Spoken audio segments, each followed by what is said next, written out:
Now, you're tuned into RBLR, the home of Tampa Bay's RBLR Sports.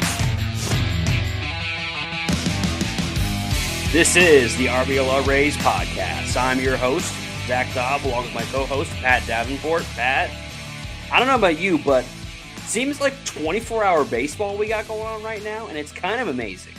It's the best. It is the best. I know someone said we should have the World Baseball Classic every year, but I think if we do that, it'll be like having Christmas every day, where it won't be as special anymore.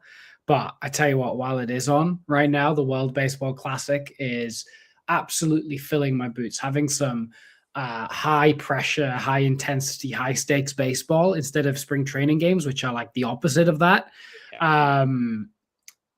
It's just a joy, isn't it? It's just a joy. I mean, so many great things that you could talk about, so many like great highlights already, but I think like the easy one for us to talk about is Junior, right? Like absolutely killing it.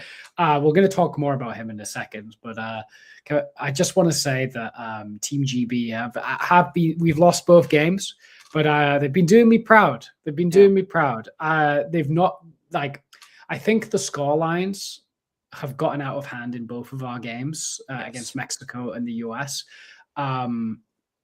But I would say we were in those games for decent periods of time, and then they kind of just fell away towards the end, particularly the Mexico game. We were tied going into the like 8th inning with Mexico. It's just Team GB lack the pitching depth, I think, to finish out games. I don't know if we've got enough pitches to cover 9 innings a game. We've got enough to cover like 5 or 6, but not quite enough. And we don't really have the offensive firepower, but we're playing good defense. We're playing good fundamentals. It's just a shame we're in a group of death with the US and Mexico, who are like 2 of the top 4 teams in the tournament. Hope we're playing Italy today. We might be able to beat them. We're playing Brazil later. We might be able to beat them. So if we can like come third in that group, I'd be super proud of them. I mean, you are not as biased as me about the World Baseball Classic in terms of Team GB. Are you looking at these guys and going, Pat, these guys suck? What are you talking about? I watched the game last night, and the first couple innings obviously got a huge leadoff home run to begin the game off Scoobs. That was crazy. And then it always felt a little precarious going through the first couple of innings, but I have to give credit to the pitchers from Team GB. There was a couple in particular that they showed some good stuff out there, but I think you're right. I mean, you got a guy with a very unfortunate last name who came in there and played like his last name a little bit. But at the end of the day, like, it's tough when you're going up against guys like Aaron Judge, and like the worst hitter you're facing is Ernie Clement. And I just picked a name, and I don't know who the actual worst hitter is on the team. But like that's your easy at bat in the lineup, right? So it's tough, and I think that they didn't embarrass themselves, and that's one thing I think is always cool about the WBC is none of these teams are embarrassing themselves out here. They're all putting up good moments and really exciting stuff, and it's a lot of fun, and we hope that all of y'all are enjoying it as much as we are. We appreciate you for spending some of your time away from the WBC here with us to talk Rays baseball. So glad to have you. Want to give a quick shout out to all of y'all who have done what we have asked and subscribed over on YouTube, up above 607 subscribers. We really appreciate all of y'all that are subscribed. If you're listening and you haven't already, we really appreciate you. If you would hop over there and subscribe, helps us out a bunch. We're going to be here all baseball season long. We're excited to go through the season with you guys, and we appreciate all of you that have stuck with us through the off season, getting into the season starting very soon. So before we get into spring training, obviously we talk about Junior, but besides Junior, any other really fun things that you've liked from the WBC? Gary Gill-Hill getting some high leverage innings. Yeah, that's been fun. It's been great to see Aranda absolutely mashing as well. I mean, Junior's getting all the attention, but Aranda's still hitting really well. He hit the big home run against us, and I had very mixed feelings about that when Aranda kind of put the game to bed against Team GB. I was like, oh man, I don't know how to feel. But he's still doing the thing, which is great to see. And getting those kind of high intensity reps from the Rays players and performing mostly well is really encouraging, right? Yeah. Like when you're watching spring training games, it's hard to tell when they're like actually trying to get the best possible results, or if they're like tinkering with stuff or just kind of easing themselves into it. But to see them go, right, this is a high pressure game that I care about and I'm doing well, you go, okay, this bodes well for when the games start to matter for the Rays as well. So it's been really fun seeing them in all of those different contexts. And also, heck, I mean, just seeing like the kind of passion and enthusiasm that the players play for, especially from like the Dominicans, say, like just to see them, you know, truly caring and the kind of passion that you get that you don't always see on a day-to-day regular season baseball field. It is the Baseball World Cup, and people love representing their country, and like power. It must feel so good to like do that for your country, right? Yeah, and I think even and you see it's some of the American players I've watched are a little bit. Some of them try to act a little too cool for school, I think, sometimes. But it was nice to see a guy like Gunnar Henderson just get absolutely fired up about hitting a double. Yeah, and he had a bit of a rough start to the game too. So it's that passion is what we all love about baseball. It's why we love Junior so much. It's because he has that passion for the game, and it leaks out all the time, and it's just really fun to watch. Aranda has it too, and we just love to see that. One of the other things I've thought has been kind of neat to see is Curtis Mead having himself a pretty good World Baseball Classic. Australia is in position to potentially advance in their group. Like they're in a good. I think they're 2-1. They're in a decent spot right now to potentially advance. So I'm interested to see for him if he can get an extended run at the WBC, and he's batting high up in their lineup right behind Bazana.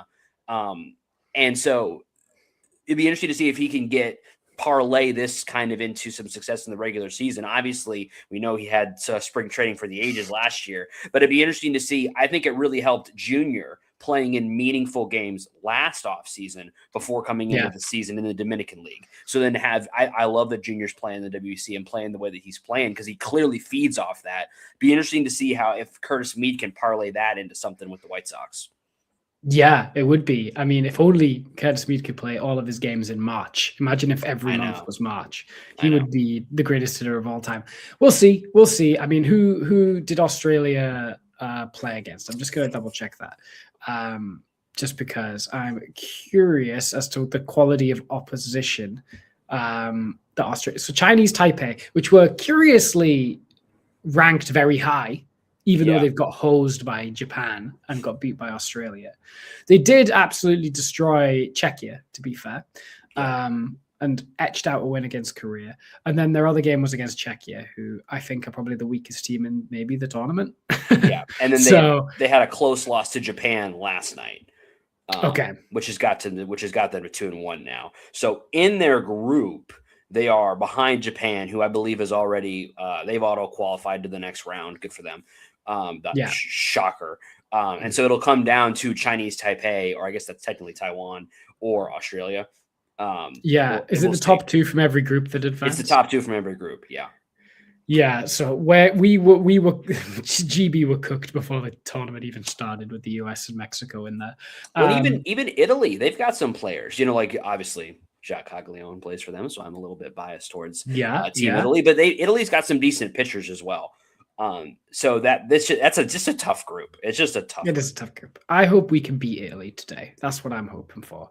That feels like a fun inter-European baseball game. Yeah. That's kind of.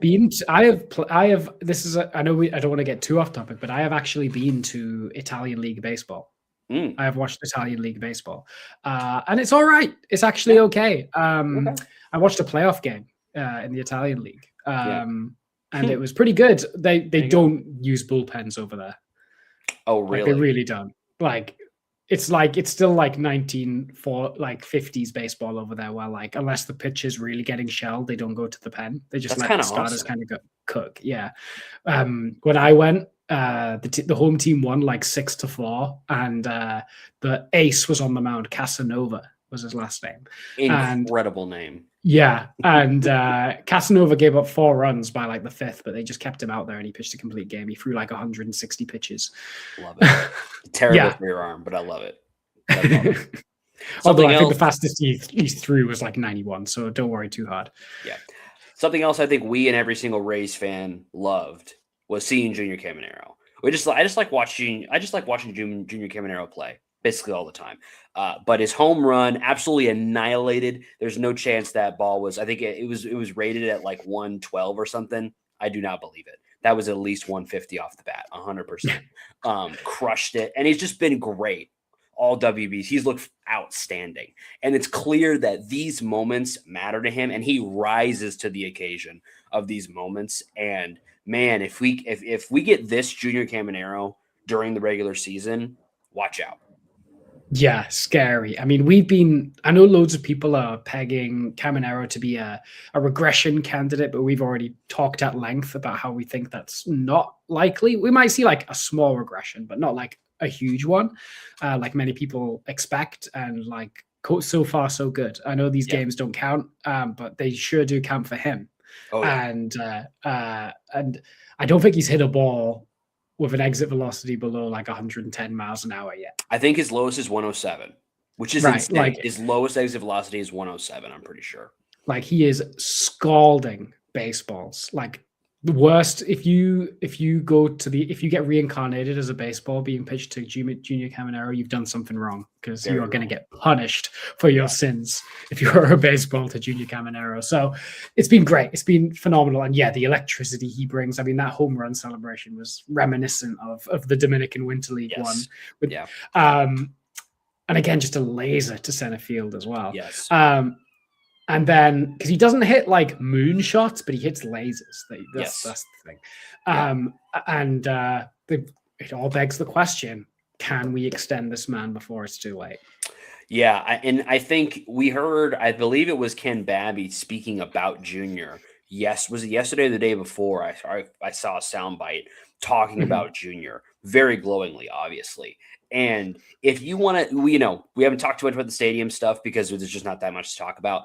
But if you're trying to go out there and drum up support from the tax-paying populace of the area, they've done a lot of really good things PR-wise this offseason.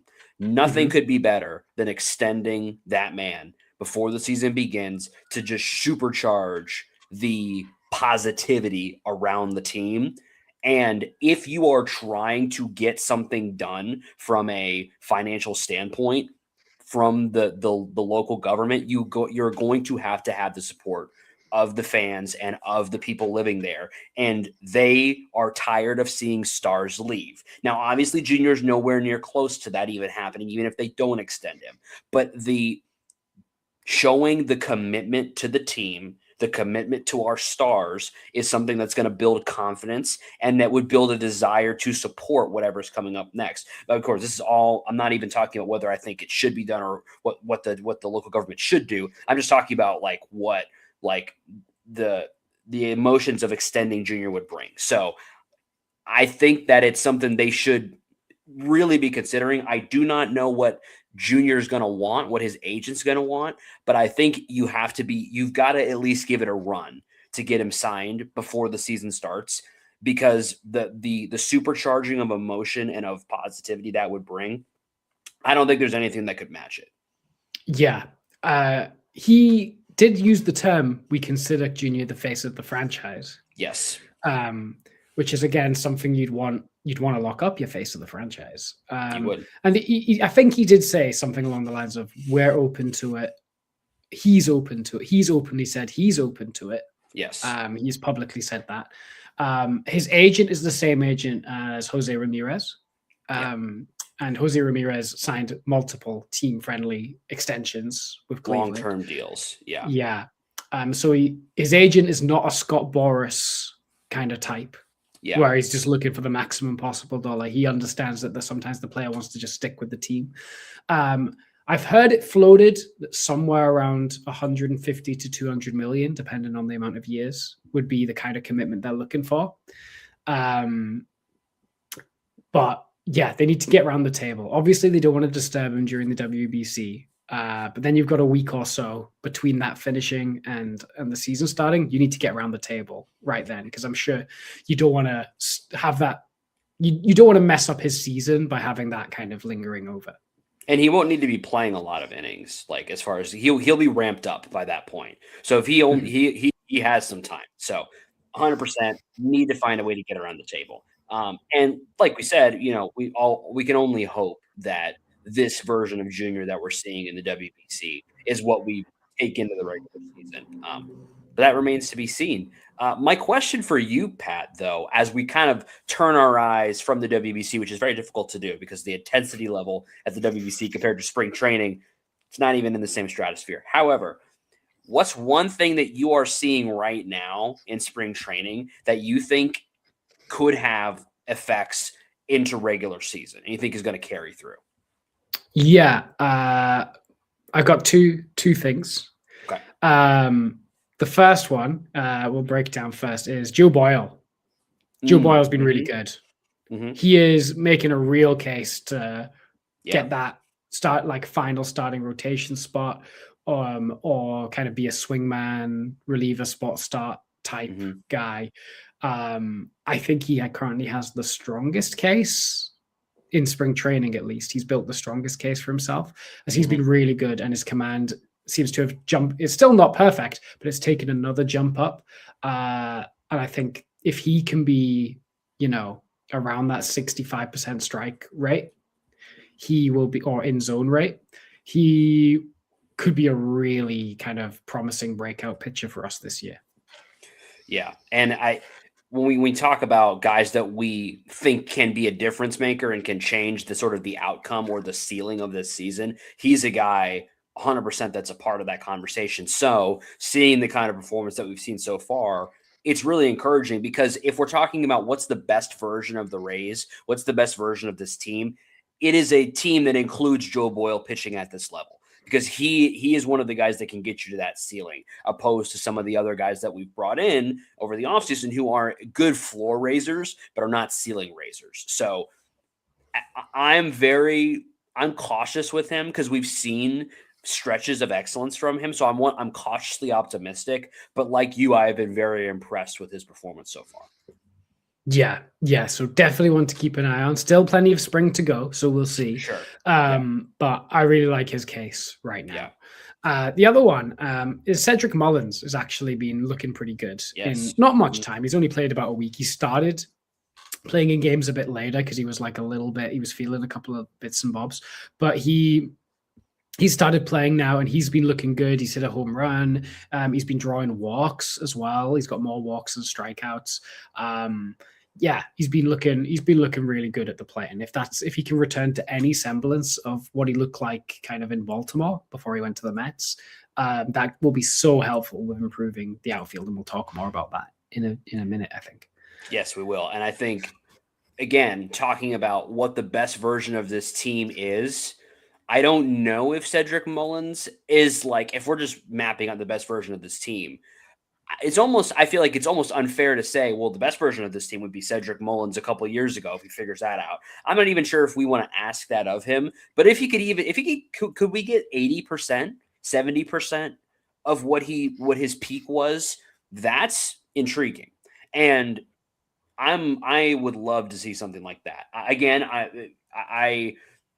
I think we're going to get something closer to what we got last year, which is still good. But if he can be a little bit better even than he was last year, then I think that's an answer to a lot of the questions we're going to ask in the outfield segment. Yeah, 100%. So fingers crossed he can keep up what he's doing, because we know what the best version of Cedric Mullins looks like, and that's an all-star. Yes. And he's had a couple of seasons of putting over 20 home runs over the fence.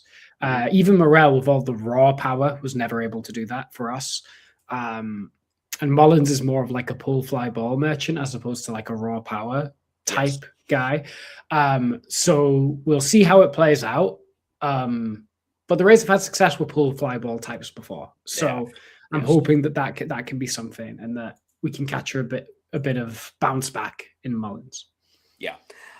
For my part, what I am seeing so far and hoping can be brought forward into the regular season so far from spring training, I'm not the only one to say this, but Carson Williams' swing decisions are better. His bat to ball is better in this spring training than it has been previously. And it's now been better over the course of all of his games that he's played so far. Again, Still not a ton. Only played 7 games, 16 at-bats. Still a very small sample size. However, it's clear the emphasis for him is better swing decisions, better contact. And the thing that's also been exciting about that is he's been able to do that without just hitting a bunch of ground balls. He's been able to keep his line drive rate where he wants it to be. So if he can do that and continue to do this throughout spring training, he then begins to make himself a very, very strong case to be on the opening day roster. And again, Ben Williamson, Taylor Walls, both have options, as does Carson Williams. So they can mix and match that group of the shortstop type players as much as they would like to.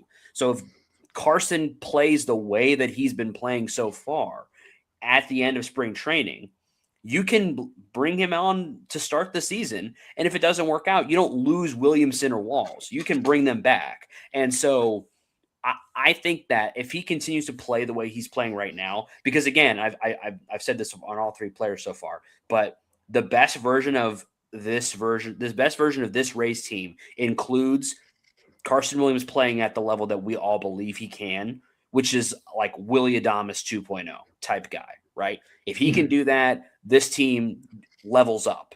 And so if he's showing that he's getting there and getting to that place, I think you got to give him a shot at the major league level. So obviously still early on in spring training, we don't know what's going to happen, but if he continues on this trajectory, and again, he hasn't hit a home run yet. I don't necessarily need a bunch of home runs from you. I need doubles, I need on base, and I need you to continue to play great defense. If you can do that for me, I want you on my major league roster, because right now, like, he's slashing a 708, right?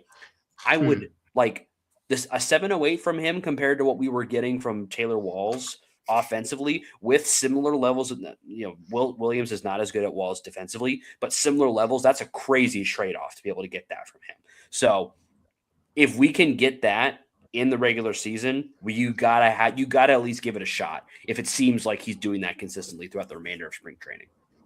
Yeah, this is a team, and this is a team that has a lot of, if they do well, then we have a chance, but we don't know if they're going to do well, right? Type players. So we need at least half of that. If we want to sneak a wild card, we need a lot of these what-if players to hit.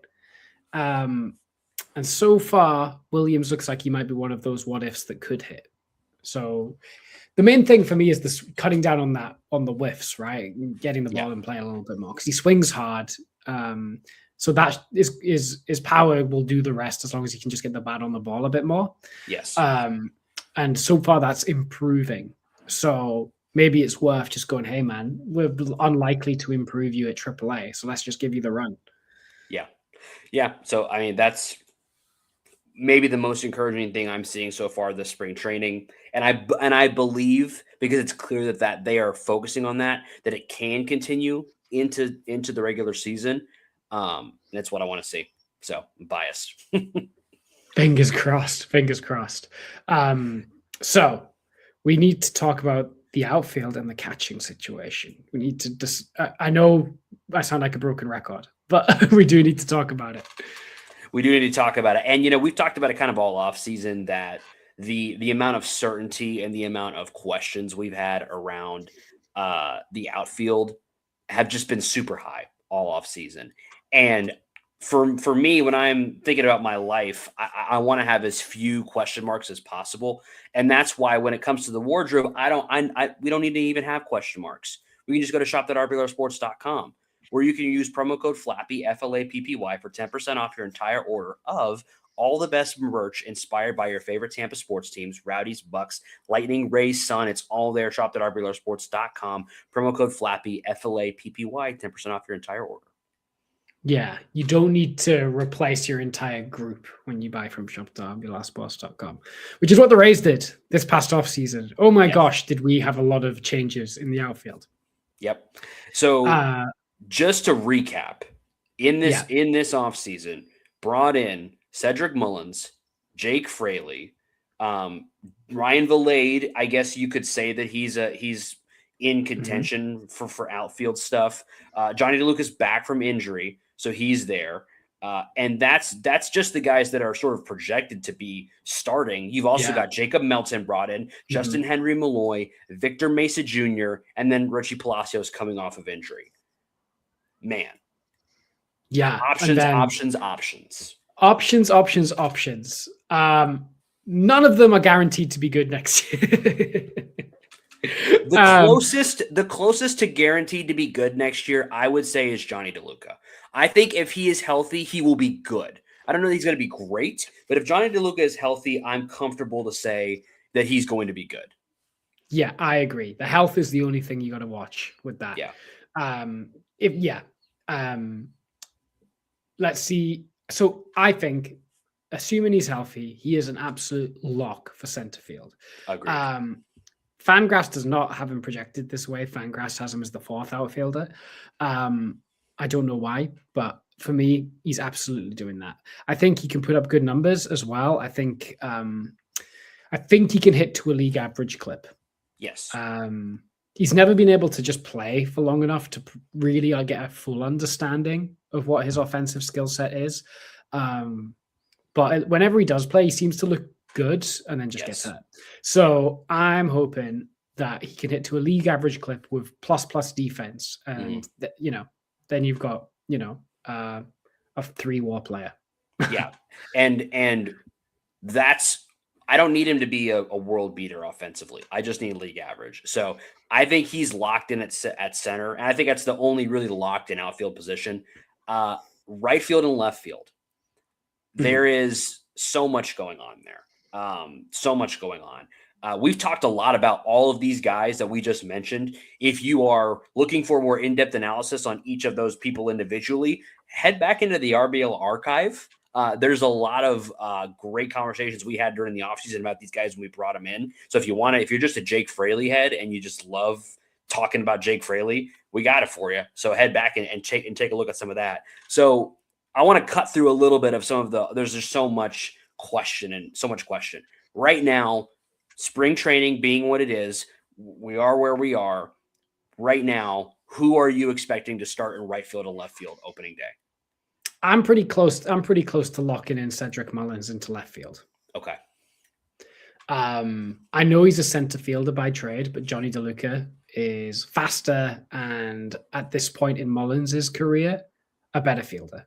Yeah. Than Mullins is. Mullins has been a good center fielder, but the past year or so, he's really declined in center field. So I would rather play him in a corner.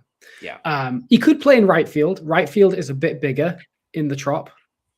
So maybe you'd rather have Mullins in right field. Yeah. But whether he's in left field or right field, I think Mullins is guaranteed to take one of those corner spots.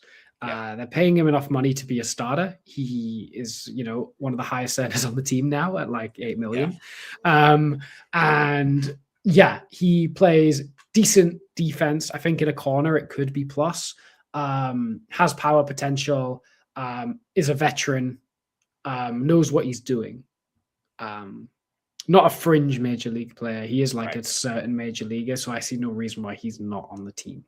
I think he does enough on both sides of the ball. I think he plays decent to plus defense, and I think he does league average to maybe a smidge above that on the offense. So that's good enough for me.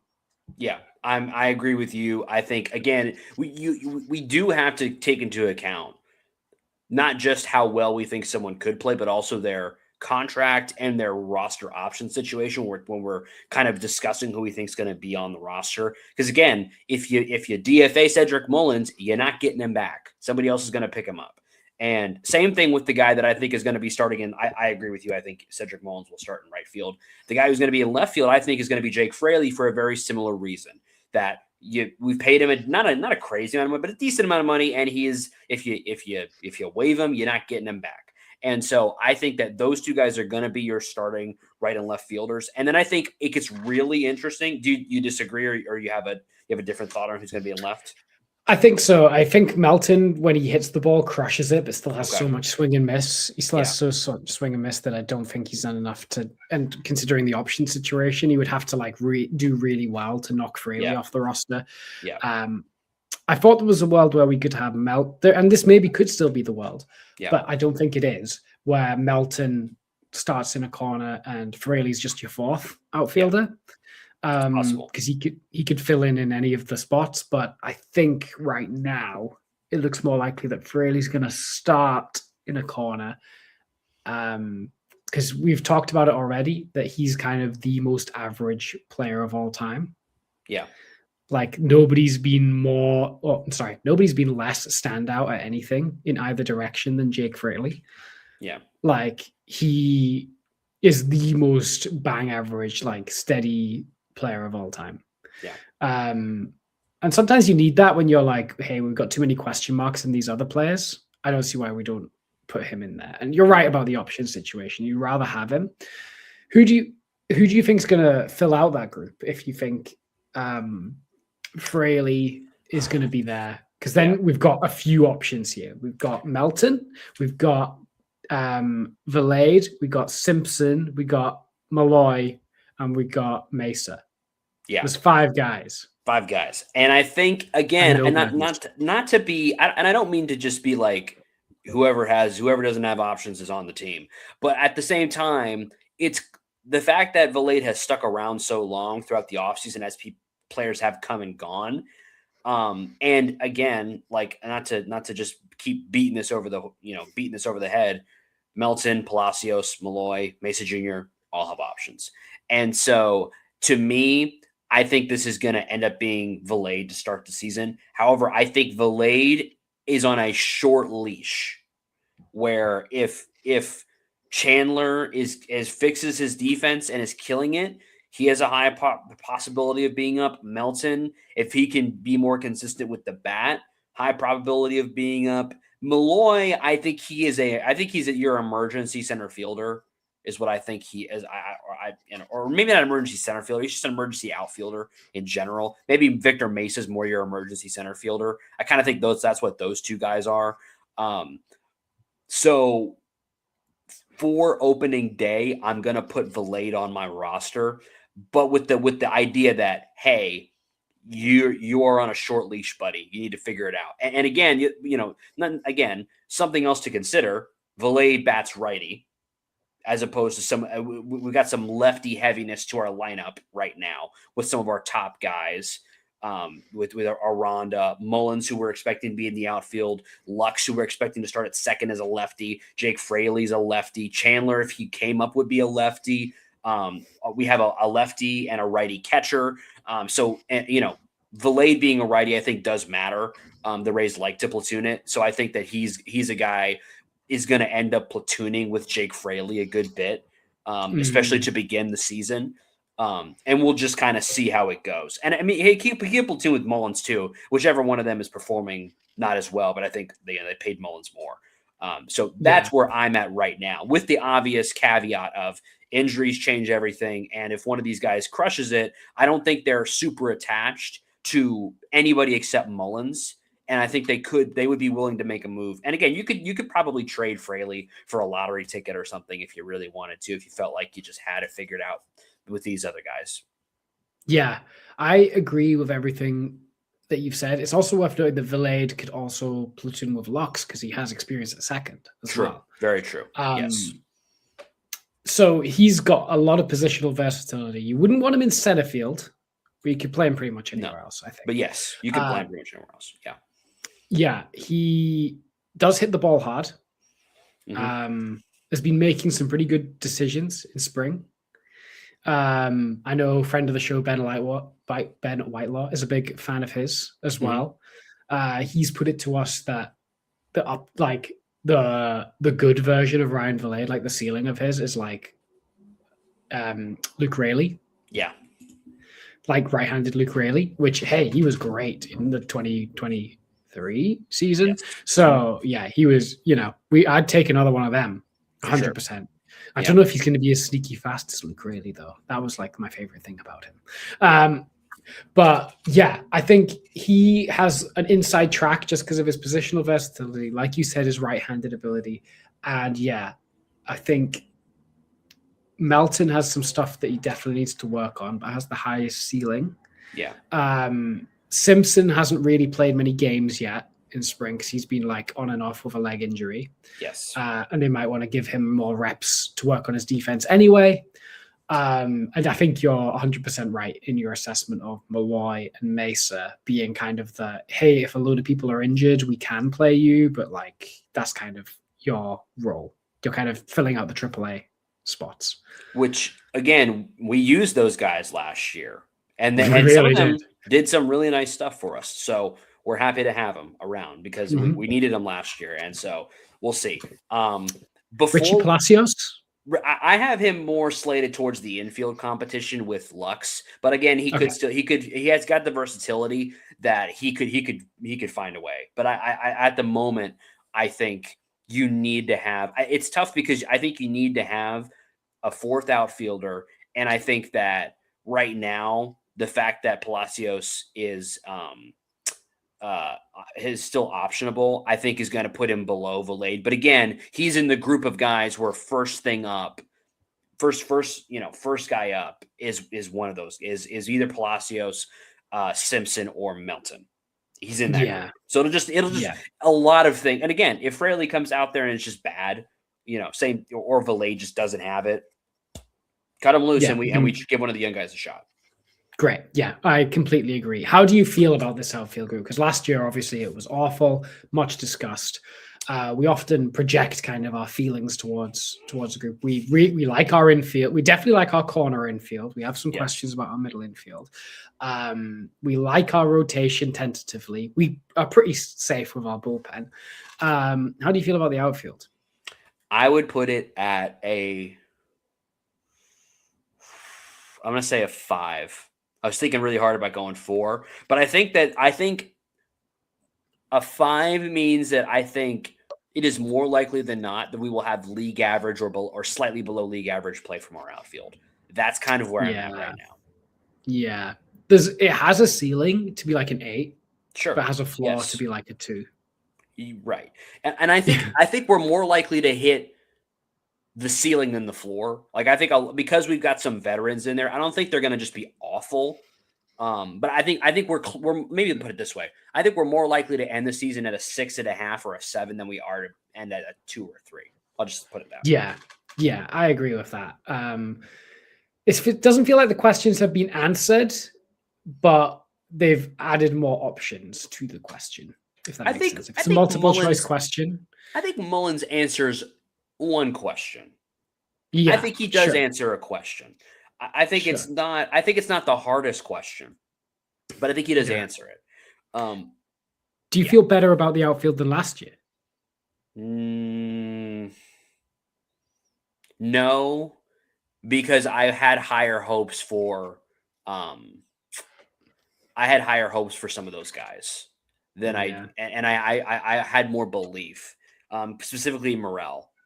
I really thought, and J-Lo. Yeah, I felt better about it last off because I really felt like between Morel and J-Lo, I thought we could figure it out. Yeah, and we thought DeLuca would be healthy as well. We did, yes. We ended in we went Travis Jankowski, I think, played a bit. We had Everson Pereira getting quite a lot of reps out there by the end. Yeah. It got pretty grim by the end out there. Yeah. It's a real shame. Meisner played quite a bit. I do miss Jake Mangum a little bit. I have to be honest with you. I really miss Jake Mangum. Yeah. I would rather have Jake Mangum than Jake Fraley. I'll just put it that way. I agree. But then Jake Melton might come in and change all of our mind. Yeah, but I would like to have Jake Melton and Jake Mangum, I guess. I think if you had JDL, Jake Mangum, and Jake Melton, and then you could also bring in Mullins. I think I would be very happy with that outcome. I guess to get Melton, we had to trade Lau and Mangum. And Montgomery. I feel great about that. Really awesome about that. I'm very excited. Hey, I am a Melton believer. I'm with you that I wish we still had Jake Mangum, just as he would have been the perfect fourth outfielder. Or he would have played one of the spots that Fraley would have been the fourth outfielder. But These are the prices you have to pay. But we'll talk about it when Jake Melton's up and mashing. I hope so. Catcher, the last position group. This is one I wish I had more to say about it. It's not even necessarily a bad thing. It's pretty simple. Hunter Fiducia, pretty good hitter, okay defender. Nick Fortes, pretty good defender, okay hitter. They're both going to play. They're a righty-lefty platoon. Yeah. We ended with the same catching group that we're starting with the same catching group that we had at the end of last year. And I think that's a good thing. I like it. I think it's good to have some continuity there. Yeah, 100%. I think I like Nick Fortes. Yeah. I really do. I think his defense is good. And he's a definite improvement over Rotvet and Jansen. Yeah.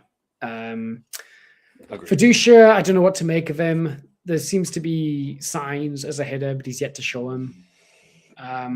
I've not been convinced on either side of the ball by Fiducia yet, but I also know he's young and hasn't played a ton at the major league level yet. Yeah. But people liked him in the Dodgers farm. He was just kind of blocked behind like a load of good Dodger catching prospects, and Will Smith. So we'll see what he does. I hope he can show some signs of something more than he did last year. Yeah. So has yet to put in a full year of MLB service time. So I'm going to give him some grace there. And I think he will. I like his bat. I'm very optimistic about his bat. Yeah. I'll just put it that way. And whether Fiducia works or not, Fortes is a pretty safe. Yes. Yeah. Not that high upside, but like a pretty safe floor catcher that you can give the bulk of the games and it'll be fine. Yeah. It's like a 6 out of 10 confidence in the catching group. I wasn't going to drink tonight, but I'm missing Mike Zunino. We were spoiled. I don't know that I'm ever going to get over Mike Zunino. I have to tell you. Especially, I was very excited about Dom Keegan. He might turn up eventually. It's not really working out so far in spring training for him. He's defensively he's looked a little bit better, but offensively is not. And again, small sample sizes, not awesome. So it seems like that's who we're gonna be. That's who we got, and I'm okay with that. Yeah, what would you put your confidence level at? Yeah, like a 6. It's a 6, but it's not. But it's I don't feel bad about it. No, I don't feel bad. I don't feel particularly good about it. I'm not like, we've got one of the best catching sets in the league or anything, but I'm like, I don't think they're going to kill us like they did last year. I'm just looking at the catching depth chart and how like we don't really have much on the way either. Unless you think Logan Driscoll is going to be something or Kenny Piper maybe. But Caden Bodine, I guess we're putting our hope towards, who we got in the Shane Bars trade. Yeah. That's kind of the main guy. JD Gonzalez, who we got in the Jason Adam trade. Those are and they're both like projected to start in single A. So they're still off. So yeah, and good catches don't grow on trees, really. They do not. So that's going to be one where I wonder if we went to every fan base and asked them their confidence level in their catching position. I would be curious to see how many would rate higher than a 6. Yeah. I think there was opportunities. I think Sean Murphy was one that was kind of floated around a few times that they were like, hey, it doesn't seem like the Braves are that fussed about keeping him around, and the Rays have had interest in the past. They didn't pull the trigger on that in the end. The Rays are always happy to make a move whenever. They don't always wait till the trade deadline if they really think they need to address something. Yeah. But it's fine. I mean, we've covered all the positions now. Overall, what is your confidence in this Rays team? It's probably at about a 7. That high? I think it's at a 7, and it's being carried very heavily by the infield and the starting pitching. Because and again, like if we were just doing the averages, right? I think the one area that brings it down is the outfield. That brings it down with a 5. The others, there's the catcher's the other lowest, so that's a 5 and a 6. But everything else is a 7 or above for me. And so I think it averages out to be a 7. And I think it's easy when you go through an off season and we don't have any like massive signings to get really down on the team. And I think it's good to also be able to look at Junior and Aranda and remember, hey, we've got some really awesome players. To watch Griffin Jacks, sorry, Pat, dismantle the GB lineup last night. Look fantastic.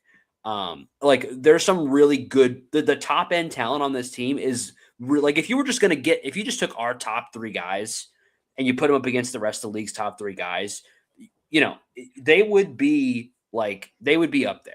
And so I think a 7 is where I'm at. Yeah. The way I feel about this team is they could finish anywhere between 75 and 90 wins, which is a pretty large disparity of how many that could be. Like that could be like dead last in the division by a distance, or it could be like the second wild card.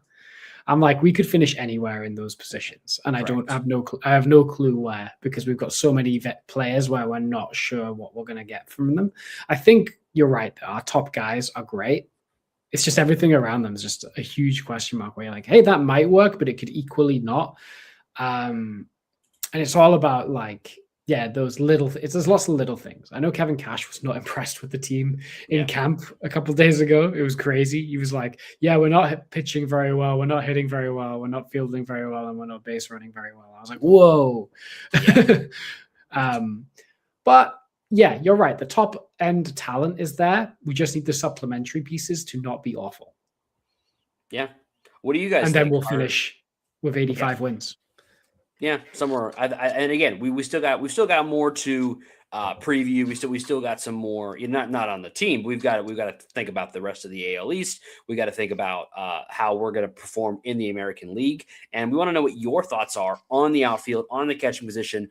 As we get closer to the season, what are your thoughts on the team? Do you feel like this is a team that can make a playoff run, or are we going to be stuck outside looking in once again? We'd love to hear from you guys. If you enjoyed the show, do us a huge favor and drop us a subscribe or a follow, whatever platform you enjoy us on. We appreciate you guys so much. We are getting closer and closer every day to the regular season starting. I'm enjoying the WBC and sort of the excitement that brings us. But there's nothing like Rays baseball, and it's almost here. It's almost here, guys. It's going to be so much fun, and not sure how it's all going to play out yet, but as we always say, it's always going to be Rays up. Rays up.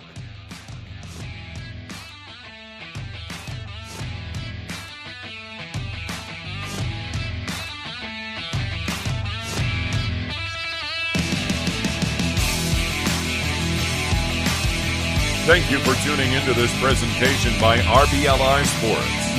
On your way out of the stadium, please remember to like and subscribe.